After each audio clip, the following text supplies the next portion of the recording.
Doctor Sreevarma ஆயுள் தரும் ஆயுர்வேதா அறுவை சிகிச்சை இல்லா குணம் ஆயுள் கால நிவாரணம். திருக்கோயிலுடைய திருப்பணிகள் முடிவுற்று குடமுழுக்குகள், திருக்கோயிலுக்கு வருகின்ற பக்தர்களுடைய நேர்த்திக்கடனுக்காக திருத்தேர்கள், பக்தர்களுடைய நேர்த்திக்கடன் விழாக்கள் போன்ற நேரங்களில் தெப்பத் திருவிழாக்கள், பக்தர்களுடைய நேர்த்திக்கடனுக்காக முடிக்காணிக்கை மண்டபங்கள், விருந்து மண்டபங்கள், பக்தர்களுடைய நேர்த்திக்கடனுக்காக தங்கும் விடுதிகள், இப்படி பக்தர்களுடைய தேவை ஒவ்வொன்றையும் அறிந்து திருவிழா காலங்களிலே லட்சக்கணக்கான கூடுகின்ற பக்தர்களுக்கு ஏற்றாற்போல் அடிப்படை வசதிகளை நிறைவேற்றுகின்ற பணிகள் என்று திட்டமிட்டு தொலைநோக்கு பார்வையோடு மக்களுடைய பக்தர்களுடைய அனைத்து தேவைகளையும் நிறைவேற்றி ஒன்றியத்திலேயே ஒரு முதன்மையான அரசாக திராவிட மாடல் அரசு மாண்புமிகு தமிழக முதல்வர் தலைமையில் செயல்படுவதை யாரும் மறுத்து கூற முடியாது. அந்த வகையில் இந்த ஆட்சி ஏற்பட்ட பிறகு 3ஆம் தேதியோடு 2504 குடமுழுக்குகள் நடைபெற்றிருக்கின்றன. இதைத் தொடர்ந்து வருகின்ற 9, 10 ஆகிய தேதிகளில் 9ஆம் தேதி 7 குடமுழுக்குகளும் 10ஆம் தேதி 64 திருக்கோயில்கள் குடமுழுக்குகளும் நடைபெற இருக்கின்றன.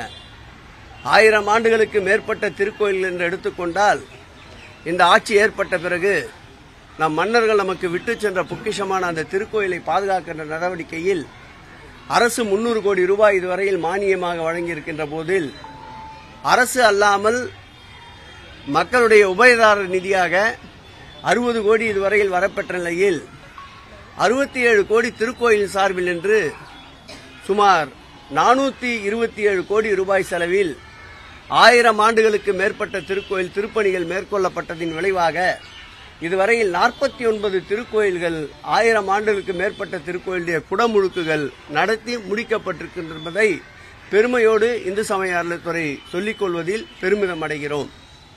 அந்த வகையில் ஆதிபடவட்டம்மன் இந்த திருக்கோயிலும் இந்து சமய அறநிலையத்துறை சார்பில் திருப்பணிகள் மேற்கொள்ளப்பட்ட நிலையில் உபயதாரர்கள் தானாக முன்வந்து சுமார் 1 கோடி ரூபாய் அளவிற்கு உபயதாரர்கள் நிதியை வழங்கியிருக்கின்றார்கள்.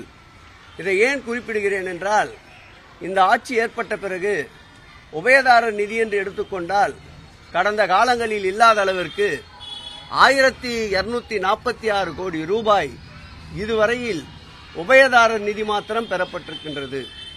நம்முடைய நங்கநல்லூரிலே இருக்கின்ற ஆஞ்சநேயர் கோயிலில் சுமார் 9 கோடி ரூபாய் செலவில் திருத்தேர் பணிக்கு ஒருவரே மனமு வந்து அந்த தங்க திருத்தேர் செய்வதற்கு உபயமாக வழங்க இருக்கின்றார்கள்.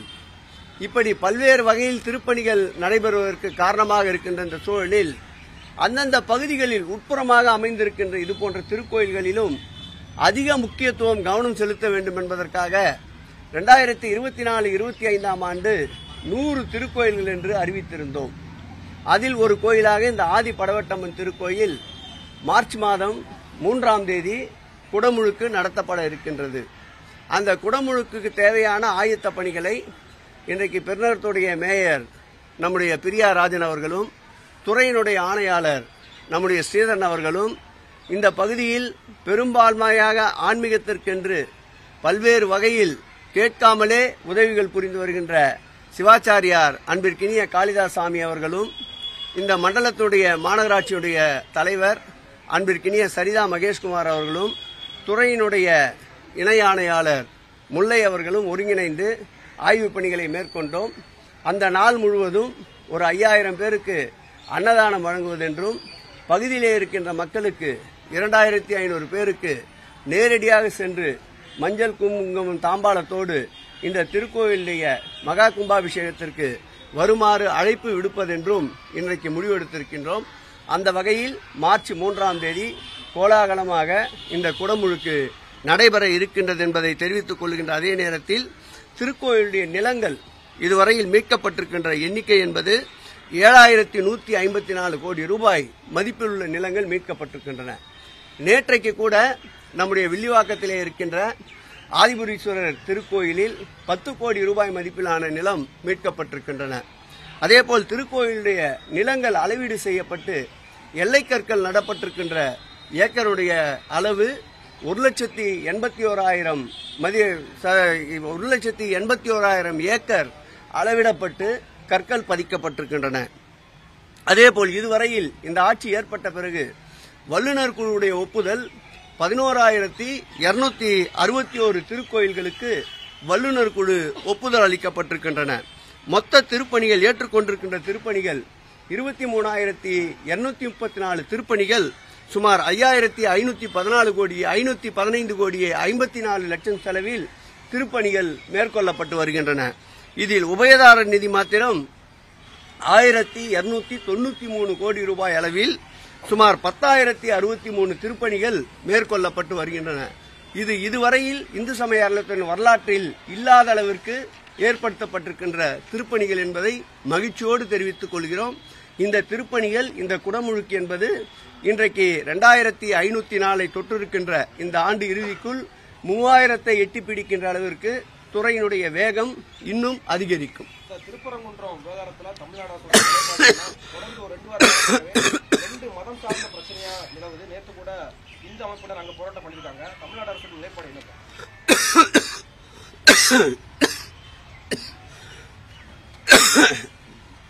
நீங்க இந்த போராட்டத்தில் ஈடுபட்டவர்களை தயவு செய்து இந்த அமைப்பினர் என்று குறிப்பிட வேண்டாம்.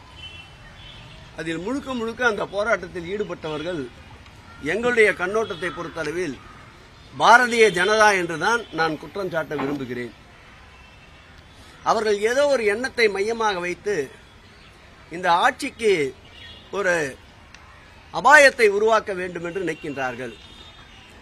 நேற்றைய அந்த போராட்டம் என்பது தேவையற்ற ஒரு போராட்டம். பல ஊடகங்களுக்கு இந்த நேரத்தில் நான் நன்றி சொல்ல கடமைப்பட்டிருக்கின்றேன். பல ஊடகங்கள் நான் பார்த்த வகையில் புதிய தலைமுறை, தந்தி போன்ற டிவிக்களில் அந்த பகுதியுடைய மக்களுடைய பேட்டிகளை எடுத்து, இஸ்லாமியர் மற்றும் இந்துக்களுடைய பேட்டிகளை எடுத்து, நாங்கள் அண்ணன் தம்பிகளாக தான் வாழ்ந்து கொண்டிருக்கின்றோம், எங்களுக்குள் எந்த விதமான பிரிவினையும் இல்லை, தேவையற்று இந்த பகுதியை சாராத வெளியூரில் இருந்து வருபவர்கள்தான் இந்த பிரச்சனையை கையில் எடுக்கிறார்கள், ஆகவே இது தேவையற்ற பிரச்சனை என்று அந்த மக்களே எடுத்து கூறியிருக்கின்றார்கள். அப்படி என்றால் இந்த பிரச்சனை தேவையற்ற ஒரு பிரச்சனையாகத்தான் நாங்கள் கருத வேண்டியிருக்கின்றது. திருப்பரங்குன்றம் திருக்கோயிலை பொறுத்தளவில் நேற்றைக்கு அங்கே ஒரு பெரிய கூட்டத்தை கூட்டி மதவாதம், இனவாதம், மொழிவாதம் என்ற ஒரு பிரச்சனையை, பிரிவினையை ஏற்படுத்த நினைத்தார்கள்.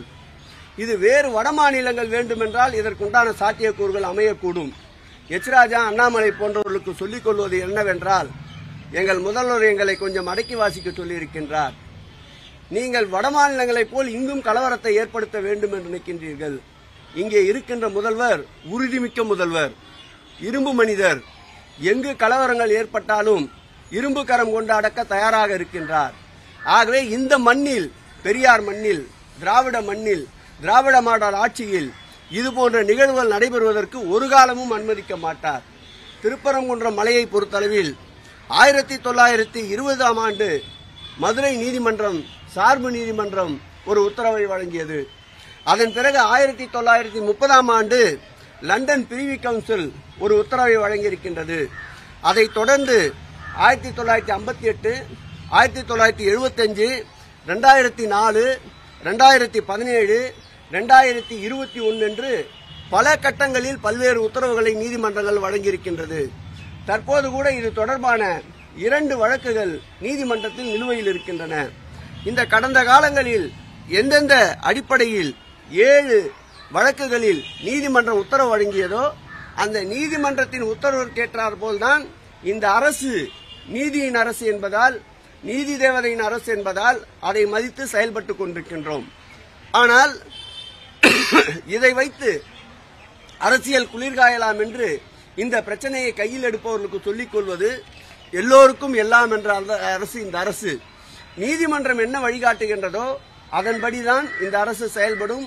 கூடிய விரைவில் துறையினுடைய அமைச்சர் என்ற வகையில் அந்த மலைக்கு செல்ல இருக்கின்றோம், மாண்புமிகு முதலமைச்சர் அவர்கள் அனுமதியோடு. திருக்கோயிலை பொறுத்தளவில் 2023ஆம் ஆண்டு தொடரப்பட்ட வழக்கும் 2025ஆம் ஆண்டு தொடரப்பட்ட வழக்கும் நிலுவையில் இருக்கின்றன. அந்த வழக்குடைய தீர்ப்பு எது வருகிறதோ அதை பொறுத்து அரசு அந்த தீர்ப்பை செயல்படுத்துகின்ற முடிவை மேற்கொள்ளும். அதேபோல் திருக்கோயில் நிர்வாகத்தை பொறுத்தளவில் தர்கா தரப்பினருக்கும் வழிபாட்டு முறைகளில் ஏற்படும் கருத்து வேறுபாடுகள் தொடர நீதிமன்றத்தின் உத்தரவையே பின்பற்றி வருகின்றது.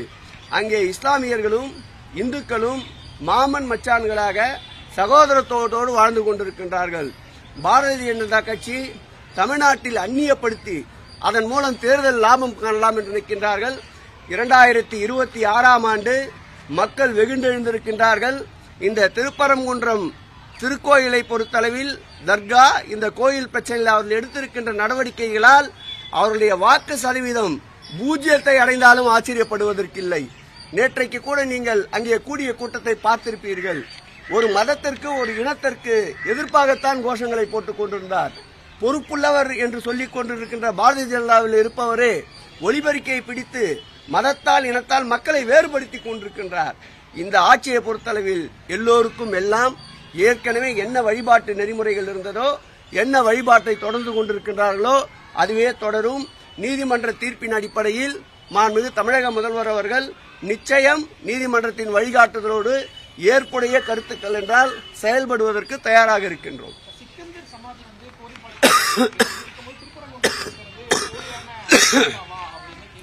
நான் சொன்னேன்ல, ஒரு உள்ளாட்சியில கூட பிரதிநிதி ஆக முடியாத ஒருத்தர் இருக்காருல்ல, நீதிமன்றங்களில் தேவையான போது தலைக்கு மேல இருக்கிற கையை காட்டி இதற்கு சமானுவாரு. தேவை இருக்கின்ற போது நீதிமன்ற தீர்ப்பை ஆகா ஓகோன்னு பேசுவாரு. இரட்டை நாக்கை படைத்தவர். அவருடைய கேள்விகள் எல்லாம் பத்திரிகை நண்பர்கள் அவ்வளவு செவிசாய்க்க வேண்டாம். இனத்தால் மொழியால் மதத்தால் மக்களை பிளவுபடுத்த வேண்டும் என்பதுதான் அவருடைய நோக்கம். அவர் ஒரு மனிதனே அல்ல. ஆகவே அவருடைய கூற்றுக்களை எடுத்து இது போன்று விஷம பிரச்சாரங்களுக்கு முக்கியத்துவம் அளிக்க வேண்டாம் என்று பத்திரிகை நண்பர்களை கேட்டுக்கொள்கிறேன். சிறப்பாக நடந்து கொண்டிருக்கின்றது. இன்றைக்கு நம்முடைய பழனியிலே இந்த ஆண்டு சட்டமன்ற அறிவிப்பின்படி ஒரு நாளைக்கு 20,000 பேர், எதை வேணா கேளுங்க, 20,000 பேர்களுக்கு என்று 2 லட்சம் பேர்களுக்கு தைப்பூசத்தை முன்னிட்டு மாண்புமிகு தமிழக முதல்வர் உத்தரவோடு 2 லட்சம் பேர்களுக்கு உணவு வழங்குகின்ற நிகழ்ச்சி இன்று காலை தொடங்கி இருக்கின்றது. அந்த தொகுதியுடைய சட்டமன்ற உறுப்பினர் நம்முடைய செந்தில் அவர்களும் அந்த திருக்கோயிலுடைய இணை ஆணையாளர்கள் கார்த்திக் அவர்களும் நம்முடைய மாரிமுத்து அவர்களும் அந்த நிகழ்வில் பங்கேற்று காலையில் அந்த நிகழ்ச்சியை தொடங்கி இருக்கின்றார்கள். 10 நாட்கள் தொடர்ந்து ஒரு நாளைக்கு 20,000 பேர் என்று உணவளிக்க இருக்கின்றோம். அதேபோல் பங்குனி உத்தரவத்திலும் ஒரு நாளைக்கு 20,000 பேர் என்று 2 லட்சம் பேர்களுக்கு உணவளிக்க இருக்கின்றோம். ஏதோ நீங்களும் மாத்தீங்க, யாருன்னா கேளுங்க ஒருத்தர்.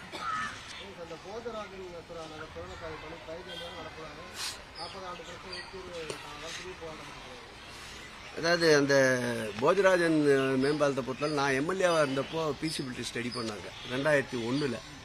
அது ஒரு தீவு போன்று அமைந்திருக்கின்ற பகுதி. போஜராஜ நகர், சீனிவாசபுரம் போன்ற பகுதிகள் உள்ளடங்கிய பகுதி. அங்கே ரயில்வே டிராக் செல்லுகின்ற பகுதி. அந்த இடம் குறுகலான இடம், கருவு கூட அதிகமாக எடுக்க முடியாது. நான் அண்ணா யூனிவர்சிட்டியை வைத்து ஒரு தடவை அதை முழுக்க ஸ்டடி செய்ய சொல்லி ஆரம்பிக்கப்பட்ட பணி. அதில் நிறைய குடிநீர் குழாய்கள், கழிவுநீர் குழாய்கள், மின்சார கேபிள்கள் அதிகமாக சென்று கொண்டிருக்கின்றது.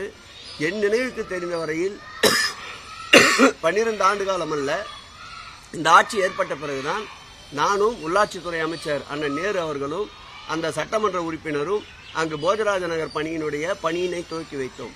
இந்த மேம்பாலங்களை பொறுத்தளவில் ரயில்வே கிராஸில் வருகின்ற இடங்களில் ரயில்வேயினுடைய பணியும் இருக்கின்றது. மாநகராட்சி சார்பில் எடுக்கப்படுகின்ற பணிகள், பொதுப்பணித்துறை அதேபோல் நெடுஞ்சாலைத்துறை சார்பில் எடுக்கப்படுகின்ற பணிகள் நாங்கள் விரைவாக முடிப்பதற்கு தயாராக இருந்தாலும் ஒன்றிய அரசுடைய ரயில்வே துறை போதுமான அளவு அந்த பணிகளை வேகப்படுத்துவதில்லை. அதற்கு நயினார் பாலம் ஒரு எடுத்துக்காட்டு. மாண்புமிகு தமிழக முதல்வர் தன்னுடைய நேரடி கண்காணிப்பிலே கொண்டு வரப்பட்ட வில்லிவாக்கம் LC1 ஒரு எடுத்துக்காட்டு. மாநகராட்சி டெண்டர் கோரப்பட்டு பணிகள் செய்ய தயாராக இருந்தாலும் ரயில்வே எடுத்துக்கொண்ட அந்த போர்ஷனை முடித்த பிறகுதான் இவர்கள் பணிகளை தொடங்க வேண்டியிருக்கின்றது. ஏற்கனவே நம்முடைய பெருநகரத்துடைய மாநகராட்சியுடைய ஆணையாளர் பேடி சார் அவர்கள் இருந்த போதும் நம்முடைய மாநகராட்சியுடைய மேயர் அன்பிற்கினிய பிரியாராஜன் அவர்களும் ஒருங்கிணைப்பு கூட்டங்களை நடத்தி அந்த பணிகளை விரைவுபடுத்தி இருக்கின்றார். அந்த வழியிலேயே அதை விரைவுபடுத்துவோம். 12 ஆண்டுகள் என்பது என்னுடைய கவனத்திற்கு எட்டியபடி இல்லை. இந்த ஆட்சி வந்த பிறகுதான் அங்கே நானும் உள்ளாட்சித்துறை அமைச்சரும் சட்டமன்ற உறுப்பினரும் சென்று பூஜையை தொடங்கி வைத்தோம். இது எங்களுடைய கவனத்திற்கு வந்திருக்கின்றது. ஊடகங்களில் அது இன்றைக்கு செய்தியாக வந்திருக்கின்றது. விரைவுபடுத்துவதற்கும் குறுகிய காலத்திற்குள் அங்கு ஆய்வினை மேற்கொண்டு விரைந்து முடிப்பதற்குண்டான அனைத்து நடவடிக்கைகளையும் மேற்கொள்வோம். அதான் சொன்னேன், ஜாயின் மீட்டிங்கே போடும், ஜாயின் இன்ஸ்பெக்ஷனே போகும். பணிகள் இருக்குது. அதாவது கடந்த காலத்தில் திட்டமிடல் இல்லை, அதுதான் காரணம் காலதாமதத்திற்கு. இந்த ஆட்சி பொறுப்பேற்ற பிறகு கிட்டத்தட்ட புதிதாக 22 பணிகளை மேற்கொண்டிருக்கின்றோம். அந்த பேருந்து நிலையத்திற்கு தேவையான இடங்களை கூட இவர்கள் ஆர்ஜிதம் செய்யவில்லை. அந்த இடங்களை வீட்டு வசதி வாரியத்திடம் கேட்டு இப்போதுதான் பெற்றிருக்கின்றோம். அதேபோல் பேருந்து நிலையம் அமைகின்ற பொழுது ஏற்படுகின்ற போக்குவரத்து நெரிசலுக்கு தகுந்தாற்போல் சாலைகளை அகலப்படுத்துகின்ற திட்டமும் எடுத்துக் கொள்ளப்படவில்லை. போக்குவரத்து வருகின்ற பொழுது பயணிகள் வந்து செல்வதற்குண்டான கட்டமைப்புகளும் உருவாக்கப்படவில்லை. வாரம் ஒரு முறை நானும் எங்கள் துறையுடைய செயலாளர் அன்பிற்கினிய கார்லா உஷால் அவர்களும் நம்முடைய துறையினுடைய உறுப்பினர் செயலாளர் அன்சுல் மிஸ்ரா அவர்களும் பொறியாளர்களோடு வாரம் ஒரு முறை ஆய்வினை மேற்கொண்டிருக்கின்றோம். என்னை பொறுத்தளவில் ஏப்ரல் அல்லது மே மாதத்திற்குள் அந்த பேருந்து நிலையத்தை மக்கள் பயன்பாட்டிற்கு கொண்டு வரும். நிச்சயம் கிளாம்பாக்கம் போல் அந்த பேருந்து நிலையம் மக்களுக்கு அதிக அளவு பயன் தரும் என்பதை நம்புகிறோம். டாக்டர் ஸ்ரீவர்மா ஆயுள் தரும் ஆயுர்வேதா அறுவை சிகிச்சை இல்லா குணம் ஆயுள் கால நிவாரணம். என்றும் உங்களுடன் மை இந்தியா. முக்கிய செய்திகளை உடனுக்குடன் தெரிந்து கொள்ள சப்ஸ்கிரைப் பண்ணுங்க, பெல் பட்டனை பிரஸ் பண்ணுங்க. என்றும் உங்களுடன் மை இந்தியா.